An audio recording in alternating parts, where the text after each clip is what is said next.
কে আপনি? আর এখানে একা একা দাঁড়িয়ে আছেন বৃষ্টির মধ্যে? ভয় করছে না আপনার? জায়গাটা ভালো না। রাত হলেই অনেক পকেটের ছেলেদের উৎপাত ঘটে এখানে। না মানে বন্ধুদের সঙ্গে ঘুরতে এসেছিলাম। এই গ্রামটা কিন্তু বৃষ্টি নামায় ওদের কাছ থেকে আলাদা হয়ে গিয়েছি। আর তেমন কিছু একটা চিনি না, তাই এখানে দাঁড়িয়ে আছি। নেহা কথাটি বলছিল আর কাঁপছিল। স্বাধীন এটা দেখে নেহার দিকে এগিয়ে যায়। নেহা অজ্ঞান হয়ে স্বাধীনের কোলে ঢলে পড়ে। স্বাধীন তড়িঘড়ি করে নেহাকে ধরে ফেলে, কি করবে বুঝতে পারে না। তাই পাজাকোলা করে তার বাড়ির দিকে নিয়ে যেতে লাগে। বাড়িতে নিয়ে গিয়ে মুখে পানি দিতে লাগে, কিন্তু জ্ঞান ফিরে আসে না। হাত পা ঠান্ডা হয়ে আছে। এইটা দেখে স্বাধীন অনেকটা ভয় পেয়ে যায়। নেহাকে গরম কাপড় দিয়ে ঢেকে দেয়। ঠিক তখনই কেউ দরজার কড়া নাড়ে। স্বাধীন চুকিয়ে যায়। এত রাতে কে আবার এসেছে? তড়িঘড়ি করে দরজা খুলে দেখে অনেক মানুষ, প্রত্যেকের হাতে লাঠি আর টর্চ লাইট। এটা দেখে স্বাধীন ভয় পেয়ে যায়। ঠিক তখনই একটা বৃদ্ধ লোক স্বাধীনের কাছে এসে বলে, বাবা, তোমাকে তো অনেক ভালো জেনেছিলাম আমরা। তোমার বাবা মা অ্যাক্সিডেন্টে করে মারা যাওয়ার পর তোমাকে এই গ্রামে থাকতে দিয়েছি আমরা, আর তুমি কিনা আমাদের মান সম্মান নষ্ট করলে। আঙ্কেল, কি বলছেন এগুলো? কিছুই তো বুঝতে পারছি না আমি। ঠিক তখনই পিছন থেকে একটা ছেলে বলে ওঠে, ওই তো, ওই যে ওই মেয়েটা, ওনাকে তো কোলে করে আনতে দেখলাম জঙ্গলের মধ্যে থেকে। তারপর স্বাধীনকে পাশ কেটে রুমের মধ্যে প্রবেশ করে। বৃদ্ধ মেয়েটার কাছে গিয়ে গায়ে হাত দিয়ে দেখে অনেক জ্বর। স্বাধীনের দিকে রেগে তাকিয়ে স্বাধীনের কাছে এসে ঠাস ঠাস করে দুইটা থাপ্পড় লাগিয়ে দেয়। কি করেছিস তুই? অসুস্থ একটা মেয়ের সুযোগের সদ্ব্যবহার করলেই। মানে কি বলছেন এগুলো আঙ্কেল? কিছুই তো বুঝতে পারছি না আমি। আর আপনারা এত রাতে আমার বাড়িতে? এত রাতে না আসলে তো তোর আসল রূপ দেখতে পারতাম না, যে ভদ্র চেহারার মাঝে লুকিয়ে আছে অভদ্র একটা ছেলে। এই, তোরা দেখছিস কি? মার ওকে। কথাটা বলার সঙ্গে সঙ্গে সেইখানে থাকা বেশ কিছু ছেলে এসে স্বাধীনকে লাঠি দিয়ে মারতে লাগে। স্বাধীনের শরীরের অনেকটা অংশ কেটে রক্ত বের হতে লাগে। অন্যদিকে ঘরের মধ্যে চিৎকার চেঁচামেচিতে নেহার জ্ঞান ফিরে আসে। মিটমিট করে তাকিয়ে দেখে একটা রুমে সে শুয়ে আছে, পাশে অনেকগুলো লোক দাঁড়িয়ে আছে, একটা ছেলেকে মারছে। নেহাকে জ্ঞান ফিরতে দেখে বৃদ্ধ বলে, মা, তুমি ভয় পেও না, আমরা এসেছি। ও যে এত বড় একটা কাজ করবে কখনো ভাবতেও পারিনি আমরা। তুমি ভয় পেও না, ওকে উচিত শিক্ষা দেব। কি বলছেন এগুলো? কিছুই তো বুঝতে পারছি না। এই থাম তোরাই, এবার ওকে অনেক মেরেছিস, মরে যাবে ছেলেটা। আর তুই গিয়ে এখন ওই কাজী সাহেবকে ডেকে নিয়ে আয়। ঠিক আছে, আমি এখনই যাচ্ছি। বৃদ্ধর কথা মতো সবাই স্বাধীনকে মারা বাদ দেয়। তারপর একটা ছেলে গিয়ে কাজী সাহেবকে ডেকে আনার জন্য স্বাধীন অবাক হয়ে যায়, কি করছে এরা? সঙ্গে সঙ্গে স্বাধীন বৃদ্ধার পা জড়িয়ে ধরে বলতে লাগে, বিশ্বাস করেন আঙ্কেল, আপনারা যা ভাবছেন একদমই ভুল। আমি কিছুই করিনি। আমি পাশের গ্রামে টিউশনি করিয়ে আসছিলাম। পথে বৃষ্টি, তাই ভিজে ভিজে যে বাসায় ফিরছিলাম জঙ্গলের মধ্য দিয়ে আসার সময় হঠাৎ পাশে তাকিয়ে দেখি এই মেয়েটা দাঁড়িয়ে আছে, বৃষ্টিতে ভিজছে। আমি মেয়েটার কাছে গিয়ে কথা বলতে অজ্ঞান হয়ে যায়। বুঝতে পারি না ওইখানেই রেখে আসবো কি না, তাই কোলে করে বাসায় নিয়ে আসি। আপনারা আমাকে ভুল বুঝছেন। হয়েছে, তোর আর কোনো কথা শুনতে চাচ্ছি না আমি। চুপচাপ আমরা যা করছি শুধুমাত্র তাই দেখে যা। অন্যদিকে নেহা সুদর্শক সব কিছু দেখে যাচ্ছে, কোনো কিছু বলছে না। ঠিক একটু পর কাজী সাহেব চলে আসে। তারপর স্বাধীন আর নেহার বিয়ের কার্যক্রম ঠিক করে। তখনই নেহা বুঝতে পারে কি ঘটছে তার সঙ্গে। হারিয়ে গিয়ে চিৎকার করে বলতে লাগে, আপনারা কি পাগল নাকি? আমার মত নেই। আপনারা বিয়ে দিচ্ছেন মানে কি? এইসব আমি এই বিয়ে করতে পারবো না। উম, ছেলে যা বলছে সত্যি। আমি এখানে ঘুরতে এসেছি আমার বন্ধুদের সঙ্গে, বৃষ্টিতে ওদের কাছ থেকে আলাদা হয়ে যাই আমি। আর জঙ্গলের কোনো কিছুই চিনতাম না, তাই ওখানে দাঁড়িয়েছিলাম। ঠিক তখনই ছেলেটার সঙ্গে দেখা হয় আমার। দু একটা কথা বলতেই আমি অজ্ঞান হয়ে পড়ি। তারপর আর কিছু মনে নেই। জ্ঞান ফিরতে ঘরের মধ্যে আবিষ্কার করি আমি আমাকে। নেহার কথা শুনে পাশ থেকে একটা বৃদ্ধ মহিলা বলে ওঠে, হয়েছে চেয়ারম্যান সাহেব, দেখেছেন? শুধু স্বাধীনের দোষ নেই, মেয়েটারও দোষ আছে। দুজনে মিলে আনন্দ ফুর্তি করে চেয়েছিল তারা চলে যাবে, কিন্তু যখন মেয়েটা অজ্ঞান হয়ে যায় স্বাধীন বাসায় নিয়ে আসে, আর আমরা বিয়ে দিচ্ছি, ওনারা মানছেন না। তারপর সেইখানে থাকা প্রত্যেকে নেহাকে বাজে কথা বলতে লাগে। ঠিক তখনই সেইখানে স্বাধীন চিৎকার দিয়ে বলে ওঠে, ওনাকে কেউ বাজে কথা বলবেন না। হ্যাঁ, আমার দোষ। আমি তখন ওনাকে জঙ্গলের মধ্যে একলা পেয়ে রেপ করেছি। আরও কিছু শুনতে চান আপনারা? আর কাজী সাহেব, আপনি বিয়ে পড়ানো শুরু করেন। অন্যদিকে নেহা সেখানে থাকা বৃদ্ধ মেয়েগুলোর কথা শুনে নেহা কান্না করতে লাগে। স্বাধীনের কথা শুনে আরও হাউমাউ করে কান্না করতে লাগে। দেখতে দেখতে কাজী সাহেব বিয়ের কার্যক্রম শেষ করে নেহার অনিচ্ছা থাকতেও সকলেই জোড়াজড়িতে বিয়ে করতে রাজি হয়। দেখতে দেখতে বিয়ে পর্ব শেষ হয়। এক এক করে সবাই রুম থেকে বের হয়ে নিজ নিজ বাসায় চলে যায়, শুধুমাত্র চেয়ারম্যান ছাড়া। দেখ, যা করেছিস করেছিস, কিন্তু এখন থেকে দুইজন সুখে শান্তিতে সংসার কর, এই দোয়াটাই করি। আর হ্যাঁ, একদম চালাকি করবি না। যদি চালাকি করিস আর এই মেয়েটাকে যদি গ্রাম থেকে বের হতে সাহায্য করিস, তাহলে কিন্তু আমরা সবাই তোকে এই গ্রাম থেকে বের করে দেব। আমরা চাই না যে তোর জন্য আরও কোনো মেয়ের সম্মানহানি হোক। ঠিক আছে।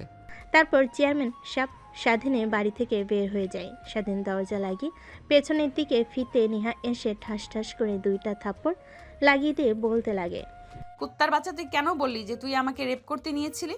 তা আমাকে বিয়ে দিয়ে দিল তোর সঙ্গে, না হলে আমি তো এখান থেকে যেভাবেই হোক মুক্তি পেতাম।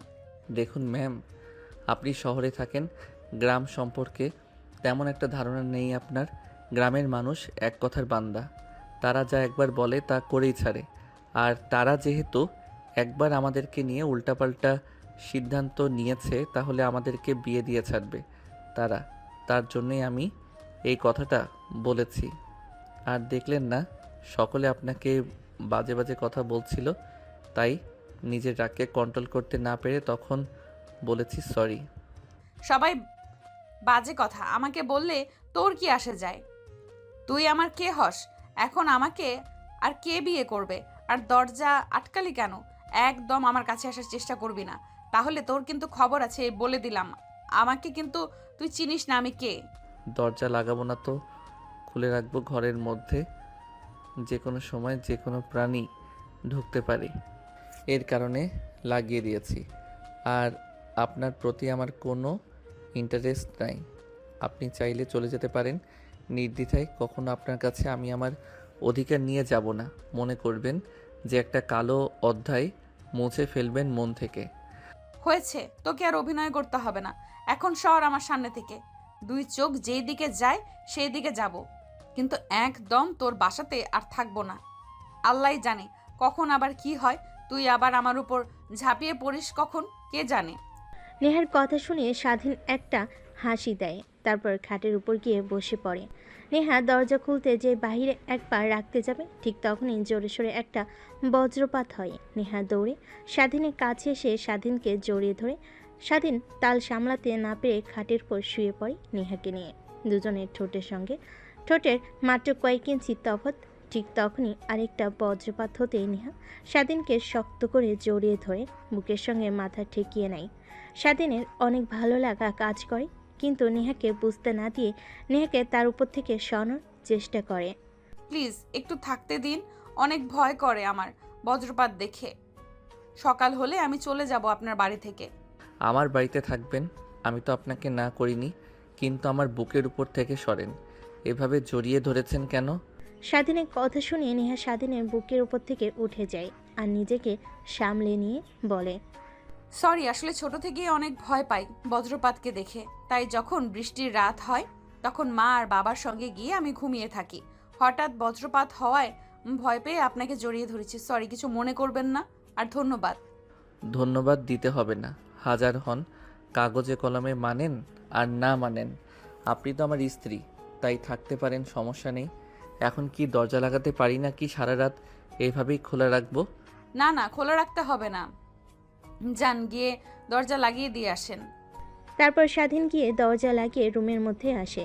কিচেন রুমে গিয়ে খাবার বেড়ে একটা প্লেটে তার রুমে এসে খেতে লাগে। পাশ থেকে নেহা স্বাধীনের দিকে ড্যাপ ড্যাপ করে তাকিয়ে বলতে লাগে, কেউ হয়তো বা ভুলে গিয়েছে যে রুমের মধ্যে আরও একজন আছে, আর সে না খেয়ে আছে, তাকেও একটু খাবার দেওয়া উচিত। নেহার কথা শুনে স্বাধীন নেহার দিকে পিট পিট করে তাকিয়ে থাকে। তার দিকে তাকিয়ে থাকতে দেখে মাটির দিকে তাকিয়ে থাকে। স্বাধীন বলে, হয়েছে, আর ঢং করতে হবে না।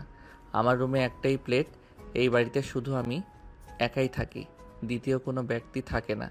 আর আমার কোনো আত্মীয় স্বজন নেই এই পৃথিবীতে, শুধু আমি একা। তাই একটাই প্লেট আছে, আমি খাবো না, আপনি খাবেন। অনেক ক্ষুধা পেয়েছে, দুপুরে খাবার খাইনি, তাই নিজেকে কন্ট্রোল করতে না পেরে আগে খাচ্ছি। আমার খাওয়া শেষ হলে প্লেটটা পরিষ্কার করে আমি আপনাকে আবার খাবার দেব। স্বাধীনের কথা শুনে নেহার কেন জানি অনেক মায়া মায়া লাগে। এটুকু একটা ছেলে কিভাবে এতটা কষ্ট সংগ্রাম করে বাঁচে। স্বাধীনের খাবার খাওয়ার দিকে এক নজরে তাকিয়ে থাকে। স্বাধীন এটা দেখে খানিকটা অবাক হয়ে যায়। তারপর খাওয়া দাওয়া শেষ করে কিচেনে গিয়ে প্লেট পরিষ্কার করে নেহার জন্য খাবার নিয়ে এসে দেয় খাওয়ার জন্য। তারপর স্বাধীন রুম থেকে বের হয়ে যায়। একটু পর রুমে প্রবেশ করে দেখে নেহা খাবার খাওয়া হয়ে গেছে। তারপর নেহাকে বলে, আপনি উপরে ঘুমিয়ে পড়েন। আমি এতটা অমানুষও না যে একটা মেয়ের সুযোগের সদ্ব্যবহার করব। নির্দ্বিধায় ঘুমাতে পারেন। আর আমি নিচে ঘুমিয়ে পড়েছি, কোনো সমস্যা হলে আমাকে ডাক দিয়েন। ঠিক আছে। কথাটা বলে নেহা ঘুমিয়ে পড়ে কাঁথা গায়ে নিয়ে। কিন্তু নেহার ঘুম আসে না, অনেক শীত করতে লাগে। ঠিক তখনই নিজের দিকে তাকাই, স্বাধীনের দিকে দেখে একটা বালিশ নিয়ে খালি গায়ে শুয়ে আছে। শরীরের উপরে কোনো কাঁথা নেই, হয়তোবা একটা ব্যতীত আরেকটা নাই বাড়িতে। এই পর্যায়ে নেহা এই পাশ ওই পাশ করতেই ঘুমিয়ে যায়। পরের দিন সকালবেলা নেহার ঘুম ভাঙতেই দেখে স্বাধীন রুমে নেই। রুমের মধ্যে আর না থেকে বাইরে এসে দেখে স্বাধীন ব্রাশ করছে। নেহা স্বাধীনের পাশে গিয়ে দাঁড়িয়ে বলে, কিন্তু তোমার কি ভয় করে না এই নির্জন পরিবেশে থাকো তুমি? হা হা হা। ও ম্যাম, উঠে পড়েছেন? তাহলে একটা কথা মনে রাখবেন, যার পৃথিবীতে কেউ নেই ম্যাডাম, তার আল্লাহ আছে। একটা কথা সবসময় মনে রাখবেন। আর শুধুমাত্র রাতটা এসে এই বাড়িতে থাকি। তুমি তোমার লাইফ নিয়ে অনেক স্ট্রাগল করো, তাই না? আমি দোয়া করি তুমি অনেক বড় কিছু হবে একদিন। দিনভর কাজ করতে হয়, কলেজ করি, এইভাবে সময় পেরিয়ে যায়। শুধু রাতে এসে বাড়িতে থাকি। তা ম্যাম, এখন তো দিনের বেলা, এখন তো আর চিনতে অসুবিধা হবে না। আপনার বন্ধুরা কোথায় ক্যাম্প করেছিল, আপনিও চলে যেতে পারেন, সমস্যা নেই। কিন্তু রাতের বিষয় নিয়ে চিন্তা করছেন তাই না? ওইটা নিয়ে চিন্তা করতে হবে না। আমি ওইটা একটা কালো রাত ভেবে নিয়েছি। দূর স্বপ্ন একটা ভেবে নেন, তাহলেই হবে। আর আমি আপনার কাছে কখনো স্বামীর অধিকার নিয়ে যাব না। আর যদি তা না হয় তাহলে আপনি আপনার নাম্বার দিয়ে দেন, আমি ডিভোর্স লেটার পাঠিয়ে দেব আপনার স্থানে। আরে না, এটা ভাবছি না। পুরো গ্রামের মানুষ কি বললো যাওয়ার সময়, শোনো নাই যে আমি যেন গ্রাম থেকে না যাই, আমাকে যেন তুমি কোনোভাবে সাহায্য না করো গ্রাম থেকে চলে যেতে। তারা তো এসে আবার আমাকে না দেখলে তোমাকে মারধর করবে। ওই বিষয় নিয়ে আপনাকে ভাবতে হবে না ম্যাম, আপনি যেতে পারেন, আমি সেটা দেখে নেব। আর আপনার নাম্বারটা দিন, ডিভোর্স লেটার পাঠিয়ে দিব। তারপর স্বাধীন ফ্রেশ হয়ে ঘরের ভিতর থেকে ফোন নিয়ে আসে। স্বাধীনের হাতে বাটন ফোন দেখে নেহা খানিকটা হক চুকিয়ে যায়, কারণ এই জেনারেশনে এসেও একটা ছেলে বাটন ফোন চালায়। তারপর স্বাধীনের নাম্বার নেহা নিয়ে নেয়। তারপর নেহাকে খানিকটা এগিয়ে দিয়ে বাসায় চলে আসে স্বাধীন। রান্না করে খাবার খেয়ে তার কলেজে চলে যায়। অন্যদিকে নেহা রাস্তায় এসে সব কিছু চিনতে পারে। হাঁটতে হাঁটতে তার বন্ধুদের ক্যাম্পে চলে যায়। নেহাকে দেখতে পেয়ে সবাই দৌড়ে আসে নেহার কাছে। কে রে, তুই কোথায় হারিয়ে গিয়েছিলি? আমরা তোকে নিয়ে কত টেনশন করছি জানিস। আমরা তো এখনই পুলিশ স্টেশনে যাচ্ছিলাম রিপোর্ট করার জন্য। রাত ভোর বৃষ্টি হয়েছে, তাই তোকে আর খুঁজতে বের হতে পারিনি আমরা কেউ। এভাবে না বলে করে কোথায় হারিয়ে গিয়েছিলি? তুই নাকি কোনো সমস্যা হয়েছে? তোর এমন মন মরা যে? আরে না, টেনশন করছিস কেন? কিছুই হয়নি। আসলে বাড়ির কথা অনেক মনে পড়ছে। অনেক দিন তো হলো ক্যাম্প করে থাকলাম, চল বাসায় ফিরে যাই। এখানে থাকতে আর একদম ভালো লাগছে না আমার। হ্যাঁ ঠিক বলেছিস। তুই স্যারকে বললাম তোর কথা, স্যার অনেক চিন্তিত হয়ে পড়েছে। পাশের ক্যাম্পে রেস্ট নিচ্ছে মনে হয়। আর রাতে কই ছিলি? আর বলিস না, রাতে কথাটা বলতে গিয়ে নেহা থেমে যায়। মনে মনে ভাবতে লাগে, সকল বিষয় কি এদেরকে খুলে বলবো? যদি বলি তাহলে তো সবাই উল্টাপাল্টা ধারণা করবে। না, সম্পূর্ণ কথা খুলে বলা দরকার নেই। শুধু বলি রাতে একটা ছেলের বাসাতে আশ্রয় নিয়েছিলাম। আরে না, তোদের কাছ থেকে আলাদা হয়ে যাওয়ার পর আমি কিছুই চিনতে পারি না। হাঁটতে হাঁটতে একটা বাড়ির সামনে চলে যাই, তারপর দরজায় কড়া নাড়তে একটা ছেলে বের হয়। তারপরে ওখানে আমি আশ্রয় নিয়েছিলাম। জানিস ছেলেটা অনেক ভালো, একটা নিরিবিলি পরিবেশে থাকে। ও আচ্ছা, তাহলে এই ব্যাপার। আর আমরা তোকে নিয়ে কতই চিন্তা করছিলাম, তোর ফোনে কতবার ফোন করেছি। আমার ফোনের চার্জ তো ছিল না যে তোদের সঙ্গে কথা বলবো। আচ্ছা বাদ দে সে সকল কথা, আমি চলে এসেছি তো, এখন তো হ্যাপি। ঠিক তখনই পাশ থেকে প্রিন্সিপাল স্যার বলে ওঠে, মা, তুমি এসেছো? আমরা তোমাকে নিয়ে কত চিন্তা করতেছিলাম। আমরা সবাই তোমার বাবাকে ফোন করে তোমায় পাওয়া যাচ্ছে না কথাটা বলতে তোমার বাবা একদম পাগল হয়ে গিয়েছে। ওয়েট, আমি তোমার বাবাকে এখনই ফোন করে বলছি তোমাকে পেয়েছি আমরা। তারপর প্রিন্সিপাল স্যার দূরে গিয়ে নেহার বাবা মার কাছে ফোন করে বলে দেয় যে নেহাকে পাওয়া গেছে। তারপর দিনভর নেহা আর তার বান্ধবীরা একসঙ্গে অনেক আনন্দ করে। ঠিক তখনই পাশ থেকে নেহার বান্ধবী বলে ওঠে, আগামীকাল সকালেই তো চলে যাব। তোর কথা শুনে যা বুঝতে পারলাম ছেলেটা অনেক ভালো। ওরে, ওকে অনেক দেখতে ইচ্ছা করছে আমাদের। চল কালকে যাবার সময় একবার ছেলেটাকে দেখে তারপর যাব। আর আদেও এইখানে আসতে পারবো কি না আল্লাহই জানে। এইবার যে কাহিনী ঘটে গেল, আর কখনো মা বাবা আর আসতে দেবে না, দেখে নিস। নেহা তার বান্ধবীর কথা শুনে কেন জানি স্বাধীনকে দেখতে অনেক ইচ্ছে করে। তাই তার মাথা দিয়ে হ্যাঁ জানি দেখতে দেখতে রাত হয়ে যায়। নেহা তার বান্ধবীদের সঙ্গে আড্ডা দিতে দিতে রাত যখন গভীর হয় তখন ঘুমিয়ে যায়। পরের দিন ভোর হতেই ঘুম ভেঙে যায় সবার। তারপর সবাই ক্যাম্প ভেঙে রেডি হতে লাগে বাড়িতে যাওয়ার জন্য। ঠিক তখনই নেহা আর তার বান্ধবীরা প্রিন্সিপাল স্যারের কাছে গিয়ে বলে, স্যার আপনাকে তো সব কথা খুলেই বললাম। আমাকে একটা ছেলে রাতে থাকতে দিয়েছিল। আমার সব বান্ধবীরা জেদ করছে যে তার সঙ্গে গিয়ে দেখা করে আসবে আর ধন্যবাদ জানিয়ে আসবে। আপনি অনুমতি দিলে আমরা যেতাম ছেলেটার সঙ্গে দেখা করতে। আচ্ছা মা, যাও, সমস্যা নেই, কিন্তু দেখে শুনে যাও। কালকে বৃষ্টি হয়েছে সারা রাত ভোর, অনেক জায়গায় কাদা পানি জমে আছে। তারপর নেহা আর তার বান্ধবীরা স্বাধীনের বাসার দিকে অগ্রসর হতে লাগে। নেহা সামনে সামনে, পিছে তার বান্ধবীরা। দেখতে দেখতে স্বাধীনের বাড়ির কাছে চলে আসে। দেখে বাসায় তালা লাগানো। নেহা বুঝতে পারে না এত সকালে কোথায় গিয়েছে। আবার ঠিক তখনই পাশ দিয়ে একটা ছেলেকে যেতে দেখে নেহা ছেলেটার কাছে গিয়ে পিছন থেকে ডাক দিতে ছেলেটা নেহার কাছে এসে বলে, ও আপনি এসেছেন? তা স্বাধীন তো বলল আপনি চলে গিয়েছেন, আর আমরা স্বাধীনকে মেয়ের গ্রাম থেকে তাড়িয়ে দিয়েছি। ওর মতো খারাপ ছেলে এই গ্রামে না থাকলে ভালো হয়, আর আপনি আবার এসেছেন। কি কিন্তু কেন মেরে গ্রাম থেকে তাড়িয়ে দিয়েছ? দেখুন, চেয়ারম্যানের রাতে কি বলছিল যে আপনি যদি গ্রাম থেকে চলে যান আর স্বাধীন যদি সাহায্য করে তাহলে তাকে গ্রাম থেকে তাড়িয়ে দেবে। চেয়ারম্যান এক কথার মানুষ, তাই ওকে মেরে কালকে রাতে গ্রাম থেকে তাড়িয়ে দিয়েছে। কোথায় আছে কে জানে।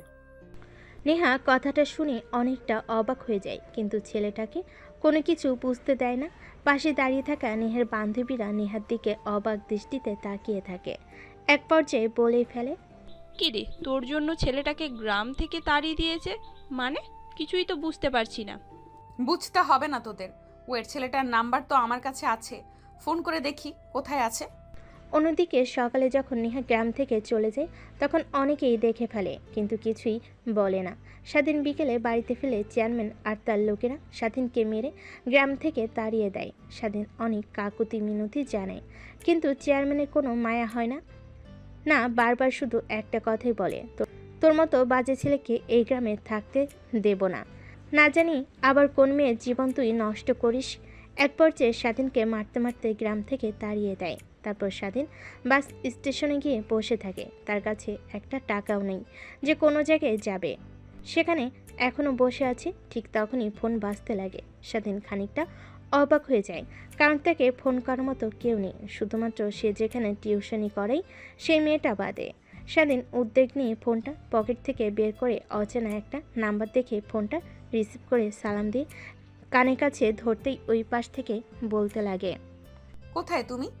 স্বাধীন নেহার কণ্ঠ শুনে বুঝতে পেরে যায় যে নেহা কিছু বলতে যাবে। এর আগেই নেহা ও পাশ থেকে বলতে লাগে, কি হলো, কি বলছে? আমার কথা কি তোমার কানে যায়নি? কোথায় তুমি? আর তোমাকে কালকে রাতে বাড়ি থেকে বের করে দিয়েছো? ও আপনি? হ্যাঁ, চেয়ারম্যান আর তার লোকেরা আমাকে বাড়ি থেকে বের করে দিয়েছে। আর এখন বাস টার্মিনালে বসে আছি, বাসের অপেক্ষা করছি। ওখানে বসে থাকো, আমরা আসছি। কথাটা বলে নেহা ফোন রেখে দেয়। স্বাধীন অবাক হয়ে যায়, এই মেয়েটার আবার কি হলো। তারপর নেহা তার বান্ধবীরা তড়িঘড়ি করে গ্রাম থেকে বের হয়ে বাস টার্মিনালের দিকে অগ্রসর হয়। বাস টার্মিনালে গিয়ে দেখে স্বাধীন একটা বেঞ্চিতে বসে আছে, হাতে একটা ব্যাগ। নেহা গিয়ে স্বাধীনের পাশে দাঁড়াতেই স্বাধীন উপরের দিকে তাকিয়ে দেখে নেহা। তারপর নেহাকে উদ্দেশ্য করে প্রশ্ন করে, আপনি এখনও গ্রাম থেকে যাননি? গ্রামের কেউ দেখে ফেললে আপনাকে আবার ওরা উল্টাপাল্টা কথা বলতে পারে। এখনই চলে যান আমাকে নিয়ে। আপনার ভাবতে হবে না, কিছু একটা না একটা হবেই। তা তো বুঝতেই পারছি কি হবে। চলো এখন আমার সঙ্গে। ঠিক তখনই পাশ থেকে নেহার বান্ধবী নেহার হাত ঝান্টা মেরে টান মেরে একটু ফাঁকে নিয়ে সে বলে, তোর মাথা কি পুরোটাই গেছে নাকি? স্যার কি বলছে শুনিসনি? আমাদের ক্যাম্পে কোনো প্রকার ছেলে এলাও নেই। আর তুই একে যদি নিয়ে যাস স্যার অনেক রাগান্বিত হয়ে যাবে। তুই জানিস এটা চেনা নয় জানা নেই অপরিচিত ছেলে। তুই জানিস ছেলেটা আমার কি হয়? নেহার বান্ধবী নেহার কথা শুনে নেহার দিকে বাঁকা দৃষ্টিতে তাকায়। ও আমার স্বামী হয়, বুঝলি? তুই অপরিচিত কেউ না। কি বলছিস? তুই তোর স্বামী হয় মানে? তাহলে শোন, ওই দিন রাতে কি হয়েছিল। তোদেরকে যা বলেছি সব মিথ্যা কথা। তারপর নেহা তার বান্ধবীদের শুরু থেকে শেষ পর্যন্ত বলতে লাগে। সবাই শুনে অবাক হয়, নেহার দিকে তাকিয়ে থাকে। কি করবি? তোর জন্য একটা ছেলের জীবন নষ্ট হয়ে গেল, গ্রাম থেকে তাড়িয়ে দিয়েছে। কই যাবে, কি করবে? এতিম একটা ছেলে, অনেক মায়া লাগছে রে, কিন্তু কি আর করার। তখনই পাশ থেকে নেহার আরেকটা বান্ধবী বলে ওঠে, তোর কথা শুনে যতটুকু বুঝতে পারলাম যে তুই ছেলেটাকে মেনে নিবি না কখনোই, কিন্তু ওর জীবন তো নষ্ট করে লাভ নেই। তোর বাবার তো অনেক অনেক টাকা, তুই নিশ্চয় ছেলেটাকে কিছু একটা করে দিতে পারবি। কিন্তু তার জন্য তো ওর লেখাপড়া করতে হবে। আমার দেখে যা মনে হয় ওই ছেলেটা এসএসসি পরীক্ষা দিয়েছে বোধহয়। পিচ্ছি একটা ছেলে। ওকে তো আর তোর বাসাতেও নিয়ে যেতে পারবি না। কি বলবি তোর বাবা মাকে? আচ্ছা, একটা কাজ করলে হয় না? আমাদের যে ফ্ল্যাটটা আছে, যেখানে আমরা সব বান্ধবীরা মিলে আড্ডা দিই, ড্রিঙ্কস করি আর মাঝে মাঝে গ্রুপ স্টাডি করি, ওটা তো প্রায় সময় পড়েই থাকে। ছেলেটাকে ওই ফ্ল্যাটটা দিলে কেমন হয়? তুই একদম ঠিক কথা বলছিস, কিন্তু আমরা কোথায় গিয়ে আড্ডা দেবো, ড্রিঙ্কস করব, গ্রুপ স্টাডি করব? কেন? ওই ফ্ল্যাটে গিয়ে করব। ফ্ল্যাটে তো আর কম রুম নেই, একটাতেও না হয় থাকবে, অন্য আরেকটাতে আমরা থাকবো। আর ছেলেটাকে দেখে এমনিতেই মনে হচ্ছে ও হাবাগোবা। আরে আমরা তো বলে যাচ্ছি, শুধু যার স্বামী সে তো কিছু বলছে না। প্লিজ নেহা ম্যাডাম, আপনি অন্তত কিছু বলুন। কিন্তু ও যদি কখনো আমার কাছে স্বামীর অধিকার নিয়ে আসে, তখন কি করব? আরে ঢাকায় গিয়ে ওকে ডিভোর্স দিয়ে দিবি, এত টেনশন করছিস কেন? তুই আর ছেলেটাকে দেখ একবার, কেমন বোকা শোকা দেখতে। কখনোই তোর কাছে স্ত্রীর অধিকার নিয়ে যাবে না। যেই ছেলে তোকে রাতে একলা রুমে একা পেয়েও কিছু করেনি, সেই ছেলেকে নিয়ে আবার তুই টেনশন করছিস। নেহা ভাবতে লাগে, হ্যাঁ, ওর বান্ধবী তো ঠিকই বলেছে। যে ছেলে রাতের আধারে একা পেয়ে তার বাসায় কিছু করেনি। নেহা ভাবতে লাগে, হ্যাঁ, ওর বান্ধবীরা তো ঠিকই বলেছে। যে ছেলে রাতের আধারে একা পেয়ে তার বাসায় কিছু করেনি, সে আবার ঢাকায় নিয়ে গিয়ে অজানা জায়গায় আবার আমার পর ঝাঁপিয়ে পড়বে না। তাই নেহা রাজি হয়ে যায় স্বাধীনকে ঢাকা নিয়ে যাওয়ার জন্য। কিন্তু স্যারকে তোরা কিভাবে ম্যানেজ করবি? ওইটা একদম আমাদের হাতে, ছেড়ে দে, আমরা স্যারকে ম্যানেজ করে ফেলবো। তারপর নেহা আর তার বান্ধবীরা স্বাধীনের কাছে চলে যায়। স্বাধীনের ব্যাগে হাত দিয়ে নেহা বলে, চলো আমাদের সঙ্গে। কোথায় যাব ম্যাম? তুমি আর গ্রামে ফিরে যেতে পারবে না। কি করবে এখন? এখন থেকে চলো আমাদের সঙ্গে ঢাকায়, তোমাকে একটা না একটা জবের ব্যবস্থা করে দিব। কিন্তু ম্যাম, ঢাকায় যাওয়ার জন্য তো বাস ভাড়া লাগবে। আমার কাছে তো একটা টাকাও নাই, তাই এখানে বসে আছি। কি করব চিন্তা করছি। আপনারা যান, আমাকে নিয়ে তো ভাবতে হবে না আপনার। স্বাধীনের বোকামোপনা কথা শুনে নেহার বান্ধবীরা সবাই হাসতে লাগে। স্বাধীন সবার দিকে তাকিয়ে ভাবতে লাগে, কি এমন বলেছি যে সবাই এমনভাবে হাসছে। একটু পর নেহার ধমক শুনে সবাই হাসি বন্ধ করে। তারপর নেহা বলে, তোকে ভাবতে হবে না টাকা পয়সা নিয়ে, চল এখন আমার সঙ্গে। স্বাধীন আর কোনো কথা বলে না। এখানে বসে থাকার থেকে তাদের সঙ্গে ঢাকায় গিয়ে যদি তারা কোনো চাকরির ব্যবস্থা করে দেয় তাহলে তার জন্য অনেক ভালো হয়। তারপর নেহা তার বান্ধবীদের পিছু পিছু হাঁটতে লাগে। একটু পর সবাই ক্যাম্প যেখানে করেছিল সেখানে চলে আসে। প্রিন্সিপাল স্যার তাদের দিকে তাকিয়ে এসে বলে, তোমরা কখন গিয়েছো আর কখন আসছো? বললে তো মাত্র 20 মিনিট লাগবে, আর 2 ঘন্টা হয়ে গেল। এতক্ষণ কোথায় ছিলে? সবে অপেক্ষা করছি আমরা। ঢাকায় ফিরতে হবে তো, আবার ফিরতে ফিরতে রাত হয়ে যাবে না হলে। তারপর নেহা আর তার বান্ধবীরা প্রিন্সিপাল স্যারের সঙ্গে স্বাধীনের মোলাকাত করে দেয়। তারপর প্রিন্সিপাল স্যারকে বোঝাতে লাগে, কিন্তু সে বুঝতে নারাজ। তাদের সঙ্গে কোনো ছেলে মানুষকে একদম অ্যালাউ করবে না। অবশেষে নেহার বান্ধবীদের কথায় প্রিন্সিপাল স্যার রাজি হয়ে যায় স্বাধীনকে ঢাকায় নিয়ে যাওয়ার জন্য। তারপর সবাই সকালের খাওয়া দাওয়া করে বাসে উঠে পড়ে ঢাকায় যাওয়ার জন্য। বাস চলছে তার আপন গতিতে। নেহা কানে হেডফোন দিয়ে গান শুনছে, তার বান্ধবীদের সঙ্গে নাচানাচি করছে। স্বাধীন বাইরের দিকে তাকিয়ে আছে। এর আগে কখনো গ্রামের বাইরে যাওয়া হয়ে ওঠেনি তার, তাই এক দৃষ্টিতে বাহিরের গাড়ি দালান কোঠার দিকে তাকিয়ে আছে। দেখতে দেখতে গাড়ি এসে দাঁড় হয় নিহাদের কলেজের সামনে। এক এক করে সবাই গাড়ি থেকে নেমে যায়। স্বাধীনও নেমে আসে গাড়ি থেকে। আশপাশে চোখ বুলিয়ে বড় বড় দালান কোঠা দেখে অবাক হয়ে যায়। সেদিকে তাকিয়ে থাকে নেহা আর তার বান্ধবীরা স্বাধীনকে দেখে বুঝতে পারে যে সে কখনো এর আগে ঢাকায় আসেনি। তারপর নেহা আর তার বান্ধবীরা স্যারদের কাছ থেকে বিদায় নিয়ে স্বাধীনকে নিয়ে তারা যে ফ্ল্যাটে আড্ডা দিত সেইখানে চলে আসে। আজ থেকে তুমি এখানেই থাকবে, আর কোনো সমস্যা হলে আমার নাম্বারটা তো আছেই, তুমি ওটাতে ফোন করবে। আর তুমি কি লেখাপড়া করো নাকি? তোমাকে তো দেখে মনে হলো যে তুমি লেখাপড়া করো, তখন বলছিলে যে টিউশন করাও। হ্যাঁ, এইবার এসএসসি দিয়েছি, রেজাল্ট পেয়েছি, আলহামদুলিল্লাহ A+ এসেছে। কিন্তু কেন? তাহলে তো হয়ে গেল, তোমাকে একটা এখানে ভালো একটা কলেজে ভর্তি করিয়ে দেব। আর তুই ভালো টাকা পয়সা নিয়ে টেনশন করিস না। আর জীবনে বড় হতে হলে লেখাপড়া করতে হবে, লেখাপড়ার অবদান অপরিসীম। মনোযোগ দিয়ে লেখাপড়া কর, তারপর আমি আমার বাবার কোম্পানিতে তোকে একটা ভালো চাকরি দিয়ে দেব। ঠিক আছে ম্যাম। তারপর নেহা স্বাধীনকে সব কিছু দেখিয়ে দিতে লাগে। স্বাধীন সব কিছু দেখে নেয়। তারপর নেহা আর তার বান্ধবীরা ফ্ল্যাট থেকে বের হয়ে যে যার বাসে চলে যায়। নেহা বাসে গিয়ে তার বাবা মার সঙ্গে দেখা করে রুমে গিয়ে ফ্রেশ হয়ে একটা লম্বা ঘুম দেয়। ঘুম থেকে উঠে দেখে রাত 8টা বেজে গেছে। অন্যদিকে স্বাধীন রাত হয়ে যাওয়ায় অনেক ক্ষুধা লাগে। সে কি করবে বুঝে উঠতে পারে না। সে নেহাকে ফোন করবে, কিন্তু ফোন করতে গিয়ে দেখে তার ফোনে টাকা নেই। তাই রুমে বসে থেকে বই বের করে পড়তে লাগে। অন্যদিকে নেহা খাওয়া দাওয়া করে 10টার দিকে রুমে আসে। বই বের করে পড়তে নিলে তখনই মনে পড়ে স্বাধীনের কথা। ছেলেটা কি খেয়েছে না খেয়েছে এটাই ভাবতে লাগে। ফোনটা হাতে নিয়ে ফোন করে স্বাধীন ফোন রিসিভ করতে নেহা বলে, কিরে, তুই কি কিছু খাওয়া দাওয়া করেছিস নাকি? না ম্যাম, এইখানে তো কিছু চিনি না, আর আমার কাছে টাকাও নেই যে বাহিরে গিয়ে খাবার খেয়ে আসবো। তুই তো রান্না করতে পারিস, চিকেন। রুমে গিয়ে দেখ, সেখানে সব কিছু আছে। আচ্ছা ওয়েট, তোকে কিচেন রুমে যেতে হবে না, তুই কিছু বুঝতে পারবি না। আমি অনলাইনে খাবার অর্ডার দিয়ে দিচ্ছি, একটু পর দরজায় কলিং বেল দিলে খুলে খাবারগুলো নিয়ে নিস, কেমন? আর কোনো প্রয়োজন হলে আমাকে ফোন করিস। কিন্তু ম্যাম, আমার ফোনে তো টাকা নাই যে আমি আপনাকে ফোন করব। আমি টাকা পাঠিয়ে দিয়েছি। আর আরেকটি কথা, আমাকে ম্যাম বলবে না, আমাকে আপু বলে ডাকবে। আমাকে আর আমার বান্ধবীর সবাইকে আপু বলে ডাকবি, ম্যাম বলতে হবে না। রাখি এখন। তারপর নেহা ফোন রেখে দেয়। নেহা পড়তে পড়তে ঘুমিয়ে পড়ে। অন্যদিকে একটু পর দরজায় কলিং বেল দিতে স্বাধীন গিয়ে দরজা খুলে দেয়।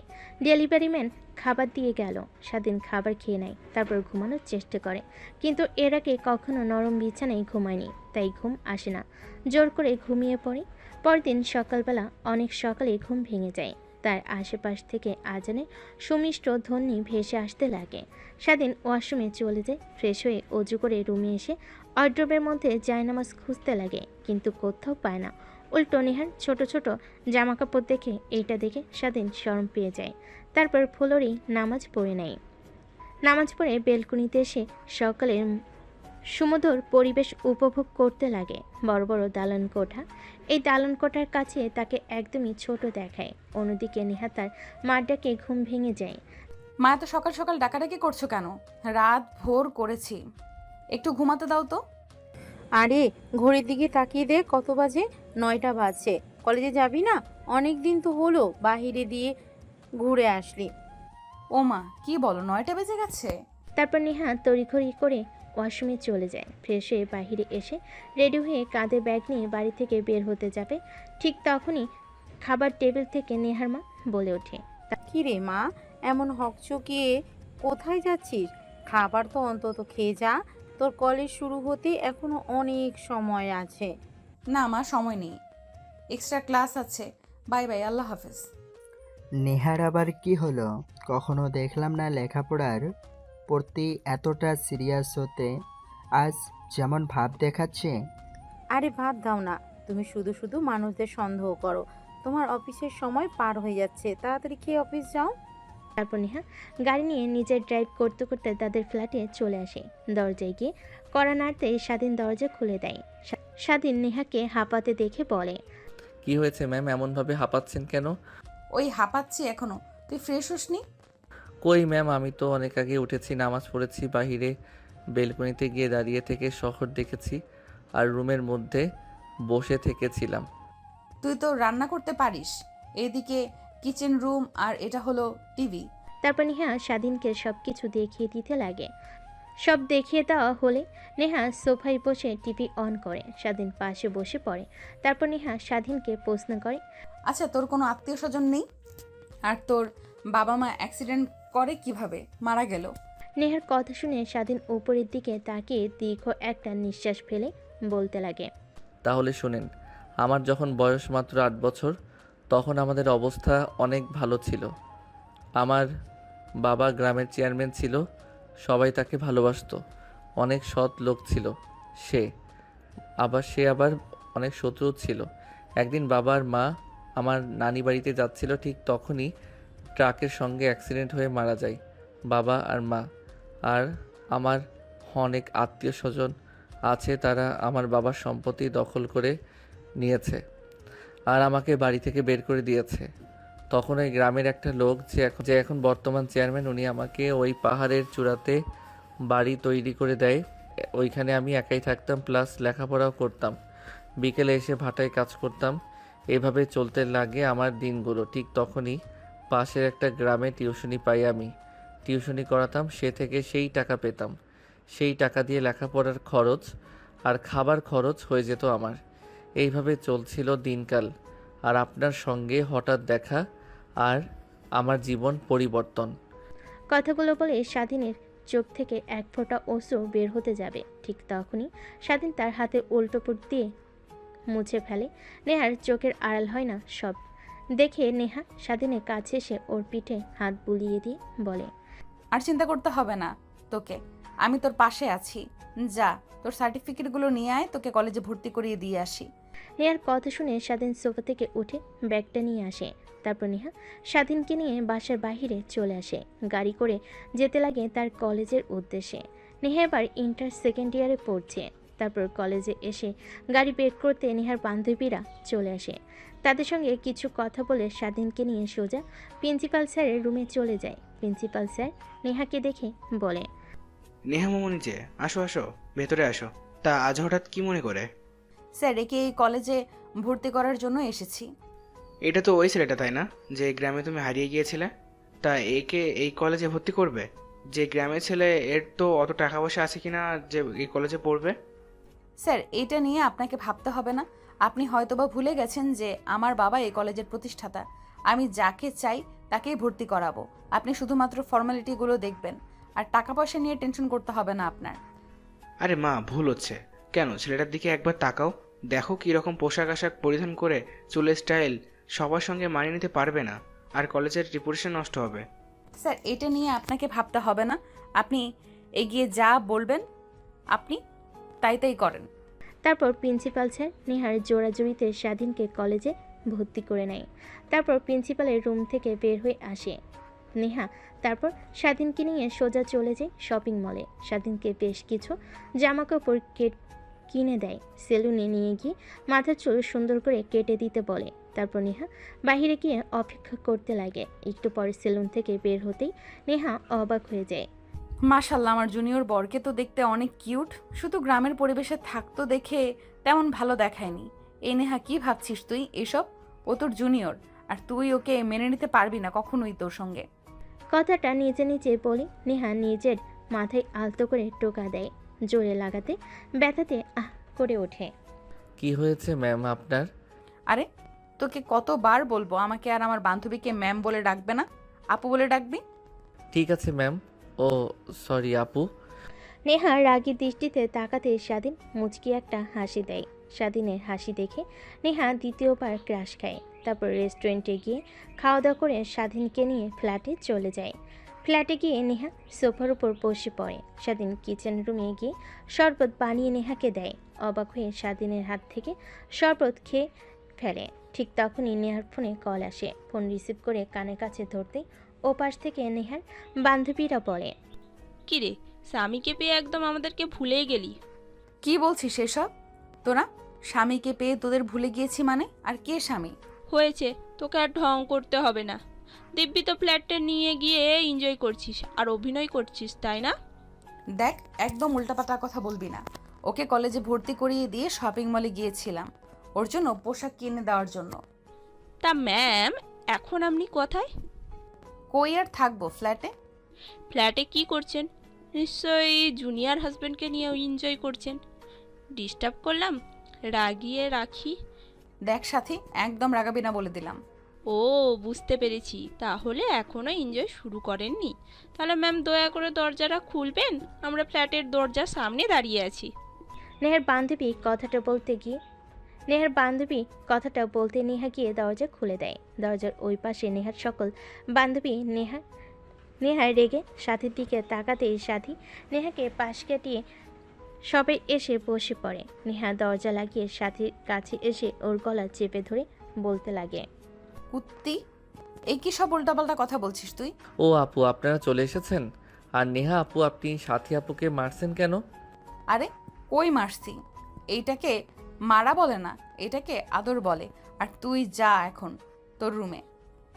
আচ্ছা আপু, তোমরা হয়তো অনেক ক্লান্ত। আমি তোমাদের জন্য শরবত বানিয়ে নিয়ে আসছি। কথাটা বলে স্বাধীন কিচেন রুমে চলে যায় শরবত তৈরি করার জন্য। নেহা সাথীকে মারা বন্ধ করে দিয়ে সোফায় বসে তার বান্ধবীদের সঙ্গে আড্ডা দিতে লাগে। ঠিক তখনই পাশ থেকে সাথী বলে ওঠে, কিরে, একদম চেঞ্জ করে ফেলেছিস। ছেলেটাকে এখন একদম চেনাই যাচ্ছে না। কি কিউট! আমি তো দেখে রীতিমতো ক্রাশ খেয়ে ফেলেছি। আচ্ছা, তুই যদি না মেনে নিস তাহলে আমাকে দে, আমি ওকে বিয়ে করে নেব। কথাটা শুনে নেহা তার বান্ধবীর দিকে রাগী দৃষ্টিতে তাকায়। কেন জানি না, সাথীর বলা কথা অনেক খারাপ লাগে তার। একটু পর স্বাধীন হাতে শরবত নিয়ে আসে। তারপর এক এক করে সবাই শরবত নিয়ে খেতে লাগে। বাহ, আমাদের জুনিয়র দুলাভাই দেখছি অনেক ভালো, শরবত বানাতে পারে। তা দুলাভাই কই থেকে শিখেছেন? আমাদেরকেও একটু শিখাবেন কি? দেখ, একদম বাড়াবাড়ি হচ্ছে কিন্তু। আর স্বাধীন, তুই রুমে গিয়ে পড়তে বস, দরজা লাগিয়ে। যে পর্যন্ত আমি গিয়ে না ডাকছি সেই পর্যন্ত খুলবি না। নেহার রাগী কথা শুনে স্বাধীন সেখান থেকে রুমে গিয়ে দরজা লাগিয়ে পড়ার টেবিলে গিয়ে বই পড়তে লাগে। অন্যদিকে বাহিরে নেহার বান্ধবী নেহাকে বলে, ছেলেটাকে এইভাবে কথাগুলো না বললেও পারতি। আমাদের সঙ্গে কথা বলছে, এনজয় করছে, সারাক্ষণ রুমের মধ্যে বসে থাকে। ওকে পাঠিয়ে দিলি কেন? আমরাও তো ওর বড় বোনের মতন। দেখ, আমি চাই না আমাদের জন্য ওর লেখাপড়ায় ক্ষতি হোক। ও আমাদের বুদ্ধিমান একটা ছেলে, ও বড় হয়ে অনেক ভালো কিছু হবে। তো প্লিজ ওকে এইসবের মধ্যে আনিস না। ও নেশা জগতে পা দিলে বের হতে পারবে না। তারপর নেহা আর তার বান্ধবীরা ডান্স করতে লাগে বক্সে গান দিয়ে, নাচতে লাগে। স্বাধীন এইটা দেখে বক্সের সাউন্ড কমানোর জন্য দরজা খুলে বের হয়ে দেখে সবাই পাগলের মতো নাচানাচি করছে। স্বাধীন বুঝতে পারে সকলে ড্রিঙ্কস করেছে। তার গ্রামের অনেক উৎসবে অনেক ছেলেরা মদ খেত, তাই আর কোনো কথা না বলে স্বাধীন রুমে এসে পড়তে লাগে। এইভাবে অনেকটা সময় পার হয়ে যায়। রাত যখন অনেক গভীর হয়ে যায় তখন দরজায় কর্নারের শব্দ পায়। বুঝতে পারে হয়তো নেহা এসেছে, তাই দরজা খোলার সঙ্গে সঙ্গে স্বাধীনের গায়ের উপর শুয়ে পড়ে আর বলতে লাগে, সোনা, তুমি কোনো ভয় পেও না। নেহা তোমাকে ডিভোর্স দিয়ে দিলে আমি তোমাকে বিয়ে করব, নিজের করে নেব। কথাটা বলে যে স্বাধীনকে কিস করতে যাবে, ঠিক তখনই দরজা খুলে ভিতরে প্রবেশ করে নেহা। এটা দেখে নেহা রেগে স্বাধীনের ওপর থেকে সাথীকে সরিয়ে ঠাস ঠাস করে থাপ্পড় লাগিয়ে দেয়। তোর কত বড় সাহস আমার স্বামীর দিকে নজর দিস? সর এখান থেকে। আমার স্বামীও একদম নজর দিবি না। যদি নজর দেস তাহলে তোর চোখ উপরে আমি মার্বেল খেলবো। আরে তুই তো বলি ওকে মানিস না স্বামী হিসাবে, তাহলে এইসব বলছিস যে? আর তুই যদি ডিভোর্স দিয়ে দিস আমি ওকে বিয়ে করব। So cute. কথাটা বলে যে স্বাধীনের দিকে এগোতে যাবে, সাথী ঠিক তখনই পিছন থেকে নেহা সাথীর চুল ধরে বাহিরে বের করে দেয়। দরজা লাগিয়ে গুটি গুটি পায়ে স্বাধীনের দিকে এগিয়ে আসতে লাগে আর বলতে লাগে, কুত্তার বাচ্চা, নিজের বউকে দেখে বউয়ের বান্ধবীর সঙ্গে উল্টাপাল্টা কাজ করতে তোর একদমই বাধলো না? আপু কি বলছেন এসব? আমি তো কিছুই করিনি। আর আপনি আমার দিকে এইভাবে এগিয়ে আসছেন কেন? দেখেন আপনি মাতাল হয়ে আছেন, উল্টাপাল্টা কিছু করবেন না। আর আপনারা এত খারাপ, বাসার মধ্যে মদ খান। কই একটু একটু ড্রিঙ্কস করেছি, এর থেকে বেশি কিছু না। এখন আমি আমার অধিকার আমাকে বুঝিয়ে দে তুই।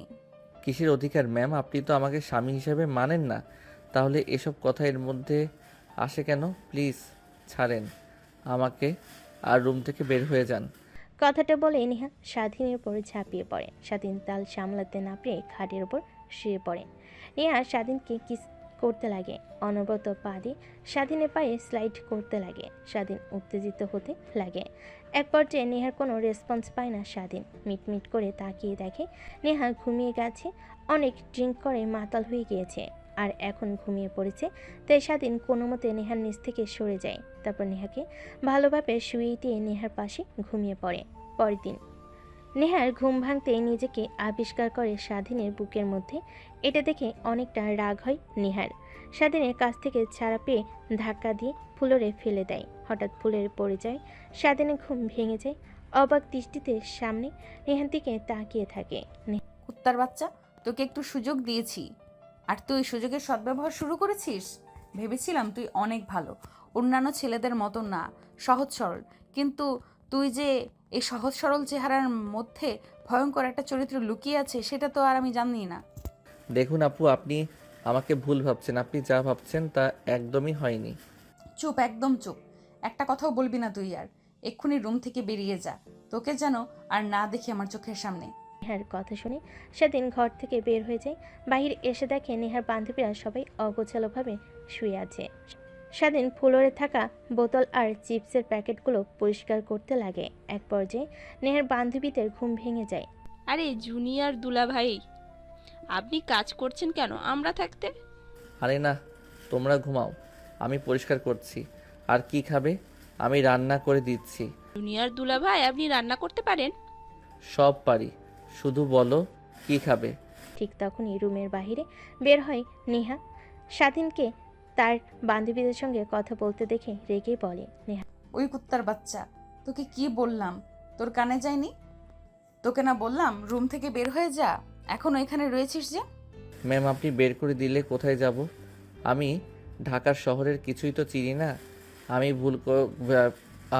ভুল করে থাকলে ক্ষমা চাচ্ছি, কিন্তু আমাকে আপনি বাড়ি থেকে বের করে দিয়েন না। তোর কোনো কথাই শুনতে চাচ্ছি না আমি এখন। চলে যাবি। নেহার বান্ধবীরা সবাই অবাক হয়ে নেহার দিকে তাকিয়েছিল। হঠাৎ কি হলো নেহার? স্বাধীনের সঙ্গে এমন ব্যবহার করছে? উদ্বেগ নিয়ে বলে ফেলে সাথী। কি রে, কি হয়েছে? ছেলেটাকে কিভাবে কথা বলছিস কেন? আর রেগে আছিস কেন এত? কুত্তার বাচ্চা, কত বড় সাহস! আমার মাতাল হওয়ার সুযোগ নিয়েছে। আর কি বলছিস? কিছুই তো বুঝতে পারছি না, সব কিছু মাথার উপর দিয়ে যাচ্ছে। বুঝিয়ে বল অন্তত। তারপর নেহা তার বান্ধবীদের শুরু থেকে শেষ পর্যন্ত বলতে লাগে। এটা শুনে সবাই হা হা করে হাসতে লাগে। আমার কথা কি তোদের জোকস মনে হচ্ছে যে তোরা হাসছিস? জোকস নয় তো কি? তোর স্বামী তোকে স্পর্শ করবে না তো আমাদের স্পর্শ করবে? আরে তুই তো ফুল মাতাল হয়েছিলি। আমি স্বাধীনের কাছে গিয়েছিলাম, অভিনয় করতেছিলাম, কিন্তু স্বাধীন আমার কাছ থেকে বারবার দূরে সরে গিয়েছে। এটা দেখে তুই রেগে স্বাধীনকে নিয়ে দরজা আটকে দিয়েছিলি। তারপর কি করেছিস সেটা জানি না। আমরা ছেলেটার কোনো দোষ নেই। একটা মেয়ে যদি ওর কাছে যায়, নিজেকে আর কন্ট্রোল করে রাখবে কতক্ষণ? তারপর তুই আবার ওর বউ। তাই বলে ও আমার মাতাল হওয়ার সুযোগ নেবে? আরে তোর ঠোঁটের লিপস্টিক স্বাধীনের অনেকটা জায়গায় লেগে আছে, ঘাড়ে, কপালে, ঠোঁটে, কিন্তু তোর কোনো জায়গাতেই ওর স্পর্শ নেই। দেখেছিস তো? তুই ওকে জোর করেছিস, ও না। নেহা নিজেও অবাক হয়েছে, কি এমন বলেছে যে সবাই হাসছে। তারপর নেহা নিজে নিজে ভাবতে লাগে, হ্যাঁ ঠিকই তো বলেছে। নেহা ভাবতে দেখে সাথে নেহার কাঁধে হাত রেখে বলে, আরে ভয় পেতে হবে না, যা এখন ছেলেটাকে কোথায় আছে গিয়ে নিয়ে আয়। ও তো ঢাকা শহরের কিছুই চেনে না, আবার হারিয়ে না যায়। তারপর নেহা ফ্ল্যাটের বাইরে এসে স্বাধীনকে খুঁজতে লাগে। অন্যদিকে নেহার বান্ধবীরা ঘর পরিষ্কার করতে লাগে। বাইরে এসে দেখে স্বাধীন একটা গাছের নিচে বসে আছে আর কি যেন ভাবছে। নেহা পাশে গিয়ে বসতে স্বাধীন পাশ ফিরে তাকিয়ে দেখে নেহা। সরি তোকে ভুল বোঝার জন্য, আসলে আমারই ভুল ছিল। কিন্তু আপু আমাদের মধ্যে কিছুই হয়নি। আপনি মাঝপথে গিয়ে অজ্ঞান হয়ে গিয়েছিলেন আর আমি স্বস্তি নিঃশ্বাস ফেলে আপনাকে খাটের উপর শুয়ে দিয়ে আমি পাশে ঘুমিয়ে পড়েছিলাম। অনেক ক্লান্ত ছিলাম তাই। সত্যি বলছিস তুই? হা হা, এক সত্যি তিন সত্যি। আর যদি আপনার সঙ্গে কিছু হতো তাহলে তো আপনি বুঝতেই পারতেন, তাই না? তারপর নেহা ভাবতে লাগে। হ্যাঁ, স্বাধীন তো ঠিকই বলেছে।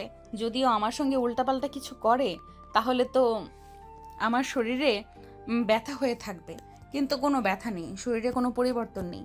আসলে তোকে ঘুম থেকে উঠে দেখে অবাক হয়ে গেছিলাম, রেগে লাথি দিয়েছিলাম। সরি, চল এখন রুমে। সরি বলতে হবে না। আর আমি বুঝতে পেরেছিলাম আপনি আপনার ভুল বুঝতে পারলে আসবেন।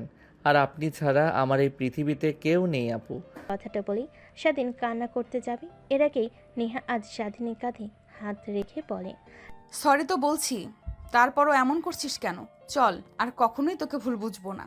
তারপর নেহা স্বাধীনকে নিয়ে ফ্ল্যাটে চলে যায়। ফ্ল্যাটে ঢুকতেই নেহার বান্ধবীরা চলে যায়। নেহা ওয়াশরুমে গিয়ে গোসল করে নেয়।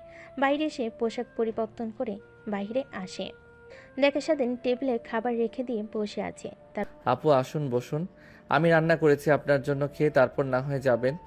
আর ওই আপুগুলো কোথায় গেল? তোমাদের না বললাম আমি রান্না করব, আপনারা খেয়ে যাবেন, কিন্তু চলে গেল যে? আরে ওরা বাসায় চলে গেছে, আর আমাকেও যেতে হবে। ওয়েট, খাবার খেয়ে তারপর যাই। তারপর নেহা আর স্বাধীন দুজন মিলে খাবার খেতে লাগে। খাওয়া দাওয়া শেষ করে যাবার সময় নেহা বলে, নতুন পোশাক পরে রেডি হয়ে থাকবি, একটু পর আমি তোকে ফোন করলেই নিচে যাবি, তারপর তোকে নিয়ে কলেজে যাব। ঠিক আছে আপু। তারপর স্বাধীনের কাছ থেকে নেহা চলে যায়। বাসে গিয়ে দরজায় কলিং বেল দিতে কাজের মেয়ে এসে দরজা খুলে দেয়। নেহা তার রুমের দিকে যেতে যাবে, ঠিক তখনই বসার রুম থেকে নেহার বাবা বলতে লাগে, নেহামা এদিকে আয়, তোর সঙ্গে কিছু কথা বলার আছে। হ্যাঁ বাবা বল, হ্যাঁ বাবা বলো, আমাকে আবার কলেজে যেতে হবে। দেখ মা, তুই আমাদের আদরের একমাত্র মেয়ে, তোকে কখনো এমন কোনো কথা বলিনি যাতে তুই কষ্ট পাস। যখন যা চেয়েছিস তাই দিয়েছি, কিন্তু দিন দিন তোর ব্যবহার কেমন যেন হয়ে যাচ্ছে। আমার একদমই ভালো লাগছে না। আমি ভালো করে জানি বন্ধু বান্ধবীদেরকে নিয়ে আনন্দ ফুর্তি করার বয়স এইটা তোর। তোরা একটা ফ্ল্যাট কিনেছিস সব বান্ধবীরা মিলে, ওইখানে গিয়ে আড্ডা দিস, কিন্তু ইদানিং তোর সঙ্গে নাকি একটা ছেলেকে দেখা যাচ্ছে। তুই আমাদের কলেজে গিয়ে তাকে ভর্তি করে দিয়েছিস। প্রিন্সিপাল স্যার ওকে ভর্তি করতে চাচ্ছিল না, তারপরেও তুই জোড়াজোড়ি করে ভর্তি করে দিয়েছিস। নেহা তার বাবার কথা শুনে হকচকিয়ে ওঠে। আমতা আমতা করে বলতে লাগে, বাবা কে বলেছে তোমাকে? হ্যাঁ, আমরা একটা ফ্ল্যাট নিয়েছি এটা সত্যি, কিন্তু একটা ছেলেকে নিয়ে কই আমি করছি। কলেজে নিয়ে গিয়েছিলাম যে ছেলেটাকে, ওইটা হচ্ছে আমার ফ্রেন্ডের ছোট ভাই, ওকে কলেজে ভর্তি করে নেই প্রিন্সিপাল স্যার, তাই রেগে নিয়ে গিয়েছিলাম আমার সঙ্গে। ঠিক আছে, আমি এই বিষয় নিয়ে প্রিন্সিপাল স্যারের সঙ্গে কথা বলছি। আর তোমাকে যেন আর ওই ছেলেটার সঙ্গে না দেখা যায়। ঠিক আছে বাবা। তারপর নেহা তার বাবাকে জড়িয়ে ধরে গালে একটা চুমু দিয়ে রুমে চলে যায়। রুমে ব্যাগে বই নিয়ে বাইর হয়ে আসে। তার বাবার কাছ থেকে বিদায় নিয়ে সোজা চলে যায় তাদের ফ্ল্যাট বাড়ির সামনে। স্বাধীনকে ফোন দিতে নিচে নামে আসে। স্বাধীনকে দেখে নেহা তৃতীয়বারের মতো ক্র্যাশ খায়। আমার জুনিয়র জামাই দেখছি দিন দিন অনেক কিউট হচ্ছে, আল্লাহ জানে কত পেতনি ওর দিকে নজর দিবে। আজ সবাইকে একদম শেষ করে ফেলবো। যদি কেউ খারাপ দিকে তাকায়, দু একদিন আগে কিংবা পরে হোক, ওকে আমি মেনে নেবই। থাক নেহা, কি ভাবছিস এসব? তোর সঙ্গে কখনোই ওর যায় না। আপু চলো, কি ভাবছো? আমি কখন গাড়িতে উঠে বসেছি, কলেজের সময় তো পেরিয়ে যাচ্ছে, চলো। তারপর নেহা স্বাধীনকে নিয়ে চলে যায় কলেজের দিকে। কলেজে গিয়ে পার্কিং লটে গাড়ি রেখে স্বাধীনকে তার ক্লাসরুম দেখিয়ে দেয়। তারপর নেহা তার বান্ধবীদের সঙ্গে গিয়ে আড্ডা দিতে লাগে। স্বাধীন মনোযোগ দিয়ে ক্লাস করতে লাগে। ক্লাস করা শেষ হলে কলেজ ঘুরে দেখার জন্য বাইরে আসে। দেখে নেহা তার বান্ধবীদের সঙ্গে একটা গাছের নিচে বসে আড্ডা দিচ্ছে। স্বাধীন গিয়ে পাশে দাঁড়াতে নেহার বান্ধবী সাথী বলে ওঠে, কী রে নেহা, একদম দেখি আমাদের জুনিয়র দুলাভাইকে চেঞ্জ করে ফেলেছিস। গ্রাম থেকে কি নিয়ে এসেছিলি আর কি বানিয়ে ফেলেছিস। এখন তো তোকে দেখে অনেক হিংসা হচ্ছে আমার। তুই যাই করিস, ডিভোর্স দিলে আমার কাছে তুলে দিস, ওকে? আমি বিয়ে করে নেব, তারপর আমাদের কিউট কিউট কয়েকটা বাচ্চা হবে ওর মতন। সাথীর কথা শুনে নেহা নিজের অজান্তে সাথীকে একটা থাপ্পড় দিয়ে ওঠে। কিরে, তোর ক্লাস নেই? বাইরে দিয়ে করছিস কেন? হ্যাঁ আপু, ক্লাস আছে, কিন্তু কলেজটা দেখার জন্য বের হয়েছি। আচ্ছা তোমরা আড্ডা দাও, আমি কলেজে দেখি। হ্যাঁ ঠিক আছে, যা ঘুরে দেখ কলেজটা, কিন্তু হ্যাঁ একটা কথা মনে রাখবি, একদমই মেয়েদের দিকে তাকাবি না আর মেয়েদের সঙ্গে কথা বলবি না। স্বাধীন মাথা দিয়ে হ্যাঁ জানে। তারপর নিজে নিজেই পুরো কলেজটা ঘুরে দেখতে লাগে। কলেজ দেখা শেষ হলে স্বাধীন তার ক্লাসরুমে গিয়ে আবার ক্লাস করতে লাগে। দেখতে দেখতে কলেজের সময় শেষ হয়ে যায়। কলেজ ছুটি দিলে স্বাধীন ক্লাসরুমের বাইরে এসে সোজা কলেজ গেটের বাইরে দাঁড়িয়ে থাকে। নেহার অপেক্ষা করতে লাগে, কিন্তু নেহার কোনো নাম গ্রন্থ পায় না। ঠিক তখনই তার ফোন করে নেহা। আপু কই আপনি? আর কতক্ষণ ধরে এখানে দাঁড়িয়ে আছি, আপনার তো কোনো দেখাই পাচ্ছি না। বান্ধবীদের সঙ্গে রেস্টুরেন্টে চলে এসেছি। তুই একটা কাজ কর, তোকে আগামীকাল কিছু টাকা দিয়েছিলাম না, ওই টাকা দিয়ে সোজা বাসায় চলে যাবি। এদিক ওইদিক একদমই ঘোরাফেরা করবি না। আর রাস্তা তো চিনিস না, চিনলে রিক্সাওয়ালাকে আমাকে বললেই তোকে নিয়ে যাবে। ঠিক আছে, আর আপনি কি ফ্ল্যাটে যাবেন না? না, বাসায় যাব। ও তো তোর সঙ্গে থাকলে মা বাবা সন্দেহ করতে পারে। রাখি এখন, আর কোনো সমস্যা হলে আমাকে ফোন করিস। তারপর স্বাধীন গাড়ির জন্য অপেক্ষা করতে লাগে, কিন্তু কোনো রিক্সা ফাঁকা পায় না। এক পর্যায়ে একটা রিক্সা ফাঁকা দেখতে পায়। স্বাধীন রিক্সাওয়ালাকে ডাক দিয়ে দেয়। স্বাধীনের সামনে এসে দাঁড়িয়ে রিক্সা উঠতেই স্বাধীনের সঙ্গে একটা মেয়ে উঠে পড়ে। এই কে আপনি? আর রিক্সা দাঁড় করিয়েছি, আমি যাব, আপনি কেন উঠে বসলেন? হাই, আমি তিথি। আমি আর তুমি একই ক্লাসে পড়ি। তোমাকে আজকে দেখেছি, আমার বেস্ট ফ্রেন্ড হতে পারি। আর তুমি যেদিকে যাবে ওই দিকে আমার বাসা। তো প্লিজ রাস্তায় নামিয়ে নিও, কোনো রিকশায় ফাঁকা পাচ্ছি না।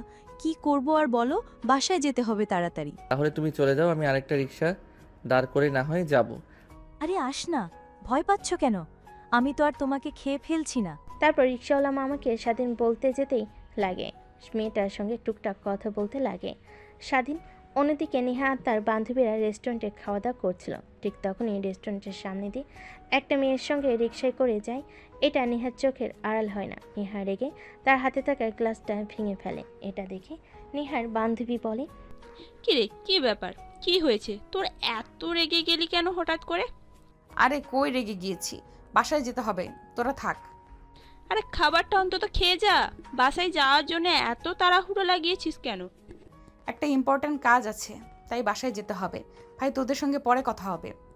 তারপর নেহা রেস্টুরেন্টের বাইরে এসে গাড়ি স্টার্ট দিয়ে যেতে লাগে। রাস্তাতে স্বাধীন আর মেয়েটাকে দেখে ওদের পিছু পিছু আসতে লাগে। এক পর্যায়ে স্বাধীনের শরীরের ওপর বারবার কথা বলতে বলতে মেয়েটা এটা ওইটা দেখে, আরও অনেক রেগে যায়। আর নিজেকে কন্ট্রোল করতে না পেরে নেহার জোরে গাড়ি চালিয়ে সোজা ফ্ল্যাটে এসে দরজা খুলে রুমে গিয়ে বসে থাকে। অন্যদিকে স্বাধীন মেয়েটার সঙ্গে পরিচিত হতে লাগে। এই অল্প কিছুক্ষণের মধ্যে স্বাধীন বুঝতে পেরে যে মেয়েটা অনেক মিশুক। তারপর মেয়েটা তার বাসার কাছে আসতেই রিক্সা থেকে নেমে যায়। স্বাধীনকে পায়ে জানিয়ে তারপর রিক্সা যেতে লাগে তার আপন গতিতে। বাসার সামনে আসতে রিক্সাওয়ালাকে ভাড়া দিয়ে ভিতরে প্রবেশ করে।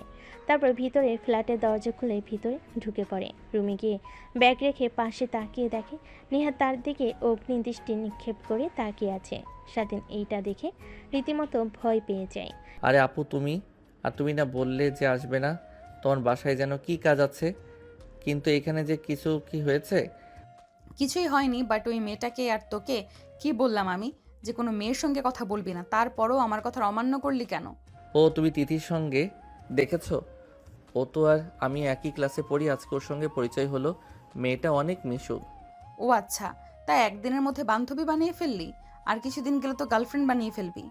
কি বলছো এগুলো তুমি আপু? নেহা নিজের রাগকে আর কন্ট্রোল করতে না পেয়ে দৌড়ে স্বাধীনের কাছে এসে ওর গলা চেপে ধরে দেওয়ালের সঙ্গে দু হাত দিয়ে নেহার কাছ থেকে ছাড়া পাওয়ার আপ্রাণ চেষ্টা করে।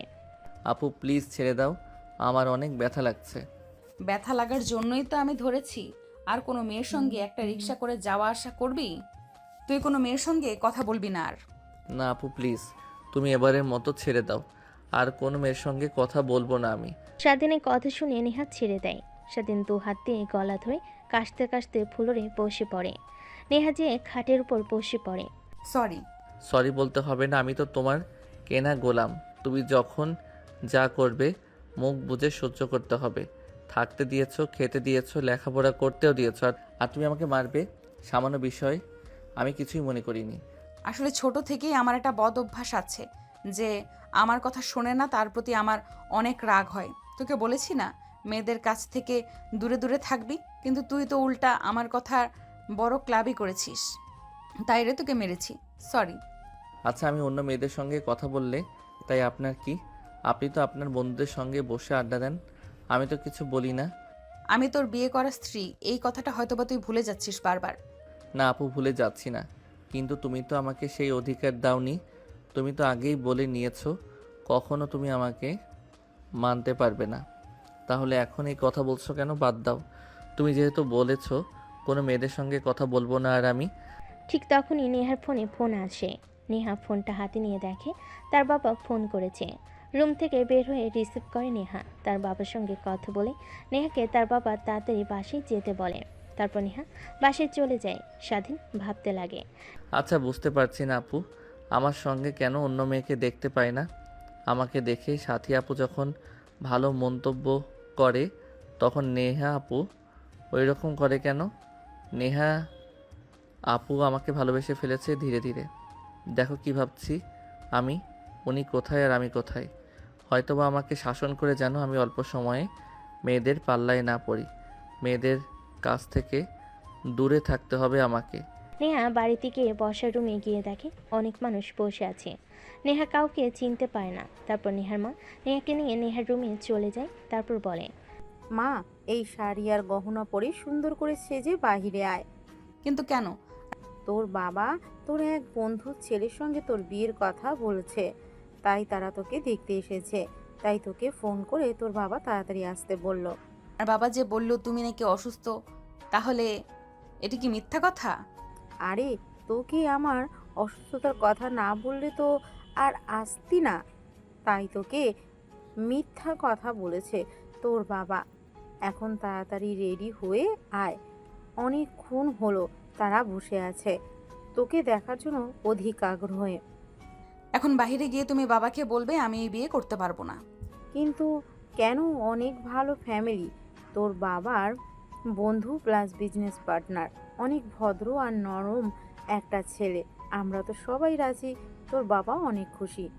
কিন্তু আমি না লেখাপড়া শেষ করব, নিজের পায়ে দাঁড়াবো, তারপর আমি বিয়ে করব। এর আগে না, সাফ সাফ করে তোমাকে বলে দিলাম। দেখ মা, তোর বাবা তো অনেক রাগী, এটা তো তুই জানিস। তোর বাবার মাথায় রাগ উঠলে কিন্তু তাকে কন্ট্রোল করা যায় না। এখন এত কথা না বলে তাড়াতাড়ি রেডি হয়ে নিচে আয়, তারপর না হয় বিষয়টা নিয়ে আলোচনা করা যাবে। এখন তো তোর বাবার মান সম্মান রক্ষাতে আয়। যাও, আসছি, শুধুমাত্র তোমার কথাতে। কিন্তু আমি বিয়ে করতে রাজি, কিন্তু নয়। লক্ষ্মী মা আমার, আয়। শাড়ি আর গহনার দিকে তাকাতে স্বাধীনের কথা মনে পড়ে। আর ছেলেটার সঙ্গে একদমই বেশি বেশি করা হয়ে গিয়েছে। তারপর শাড়ি আর গহনা পরিধান করে নেয়। তারপর সিঁড়ি দিয়ে নিচে নেমে বসার রুমে এসে বসে পড়ে। বিআই সাহেব, আপনাকে তো বললামই আমার মেয়েকে দেখলে রিফাত বাবা আর না করতে পারবেন না। বাবা হ্যাঁ বলবেই। তা এখন বিয়ের ব্যাপারটা নিয়ে কথা বলি নাকি? সামনের দিকে এই বিষয়টা নিয়ে আগানো যায়। নেহা তার বাবার কথা শুনে অনেক রেগে যায়। রেগে উঠে দাঁড়ায়। তারপর নেহা চিৎকার দিয়ে বলে ওঠে, আমি এই বিয়ে করতে পারবো না। আর হ্যাঁ, আমি আগে থেকেই বিবাহিত। নেহার কথা শুনে সবাই নেহার দিকে বড় বড় দৃষ্টিতে তাকায়। কি বলছে মেয়ে এটা? তারপর নেহা সেখানে আর এক মুহূর্ত না দাঁড়িয়ে সোজা তার রুমে চলে আসে। অন্যদিকে নেহার বাবা সবার সামনে মাথা নিচু করে বসে থাকে। এক পর্যায়ে সবাই রুম থেকে চলে যায়। নেহার বাবা নেহার প্রতি অনেক রাগ করতে লাগে। যাও, তোমার মেয়েকে এইখানে নিয়ে আসো। আর এত মানুষের মধ্যে আমার মাথা নিচু করতে ওর কি একটুও বুক কাটলো না? যেরকম তুমি সেরকমই মেয়ে, দুজন একদম এক হয়েছে। আমি তোমার আর তোমার মেয়ের মাঝখানে নেই। কি করবে তোমরা জানো? আমি গেলাম এখান থেকে।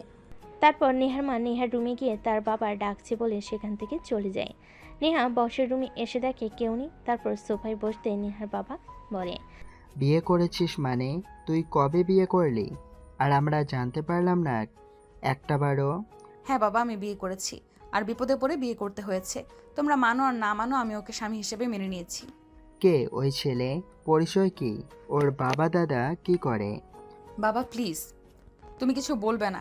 আগে আমার সম্পূর্ণ কথাটা শোনো, তারপর তুমি যা বলো তাই করব। নেহা তার বাবাকে শুরু থেকে শেষ পর্যন্ত বলে মনোযোগ দিয়ে নেহার প্রত্যেকটা কথাই শুনতে থাকে। নেহার বাবা বলে, এখন তুমি বলো, আমি কি করেছি, ঠিক করেছি কিনা ভুল? তুই তো আমার কাছে নিয়ে এসে পরিচয় করিয়ে দিলেও পারতি। আচ্ছা, ও তো তোদের ফ্ল্যাটে আছে তাই না? যা, ওকে নিয়ে আয়। নেহা খুশি হয়ে তার বাবাকে জড়িয়ে ধরে বলতে লাগে, ইউ আর মাই বেস্ট পাপা। হয়েছে, আর ঢং করতে হবে না। যা, গিয়ে ছেলেটাকে নিয়ে আয়। তারপর নেহা বাইরে আসে, গাড়ি স্টার্ট দিয়ে ফ্ল্যাটে চলে যায়। একটু পরে ফ্ল্যাটে গিয়ে পৌঁছায়। দরজায় কলিং বেল দিতে স্বাধীন এসে দরজা খুলে দেয়। তারপর নেহা ভিতরে প্রবেশ করে দরজা আটকে দিয়ে স্বাধীনকে জড়িয়ে ধরে শক্ত করে। কি করছেন আপু, প্লিজ ছাড়েন। ছাড়ার জন্য তো আর ধরিনি, আর একদম আমাকে তুই আপু বলবি না, তাহলে কিন্তু তোর খবর আছে। ঠিক আছে, তাহলে ম্যাম বলে ডাকবো। এবার তো অন্তত ছাড়ুন আমাকে। ছাড়বো না তোকে, আজীবন এইভাবেই শক্ত করে জড়িয়ে ধরে রাখবো। তুই যতই আমাকে ছাড়ার চেষ্টা করিস না কেন, কিন্তু আমি তোকে ছাড়বো না। এক পর্যায়ে নেহার হাত থেকে স্বাধীন ছাড়া পায়। কি হয়েছে আপু, আপনি ঠিক আছেন তো? নাকি আজকেও ড্রিঙ্কস করে এসেছেন? পরে যখন আবার নেশা কেটে যাবে আমাকে উল্টাপাল্টা কথা বলবেন। তারপর নেহা স্বাধীনকে শুরু থেকে শেষ পর্যন্ত বলে তার বাবা স্বাধীনের সঙ্গে দেখা করতে চেয়েছে এই বিষয়টা। তারপর স্বাধীন কথা শুনে অনেকটা ভয় পেয়ে যায়। স্বাধীনকে ভয় পেতে দেখে নেহা বলে, আরে ভয় পাচ্ছিস কেন তুই? আমার বাবা অনেক ভালো, আমি যা চেয়েছি তাই দিয়েছে। তারপর নেহা স্বাধীনকে নিয়ে তার বাসায় চলে আসে। তারপর নেহার বাবার সঙ্গে স্বাধীন কথা বলতে লাগে। নেহার বাবার অনেক পছন্দ হয় স্বাধীনকে। তোমাকে আমার অনেক পছন্দ হয়েছে। আমার মেয়ের জন্য একদম পারফেক্ট তুমি। যা মা, ওকে নিয়ে রুমে যা। তারপর নেহা স্বাধীনকে নিয়ে রুমে চলে যায়। দেখতে দেখতে রাত হয়ে যায়। রাতে খাওয়া দাওয়া শেষ করে নেহা আর স্বাধীন রুমে চলে যায়। স্বাধীন বেলকুনিতে গিয়ে আকাশের দিকে তাকিয়ে থাকে। পিছন থেকে নেহা স্বাধীনকে জড়িয়ে ধরে বলে, কি ভাবছো আমি তোমার পাশে আছি? আজীবন চিরকাল তোমাকে আর ভাবতে হবে না। কথাটা বলে স্বাধীনকে পাশ ফিরিয়ে নেয় নেহা। দেখে স্বাধীনের চোখে পানি। তারপর হাত দিয়ে মুছে ফেলে নেহা। তারপর স্বাধীনকে শক্ত করে জড়িয়ে ধরে ঘাড়ে কপালে কিস করতে লাগে। স্বাধীন নিজেকে আর কন্ট্রোল করতে না পেরে নেহাকে পাজা কোলে করে রুমের মধ্যে নিয়ে এসে খাটের উপর ফেলে দেয়। লাইট অফ করে ঝাঁপিয়ে পড়ে নেহার উপরে। বাকিটা ইতিহাস, সেটা আপনাদের না জানলেও চলবে।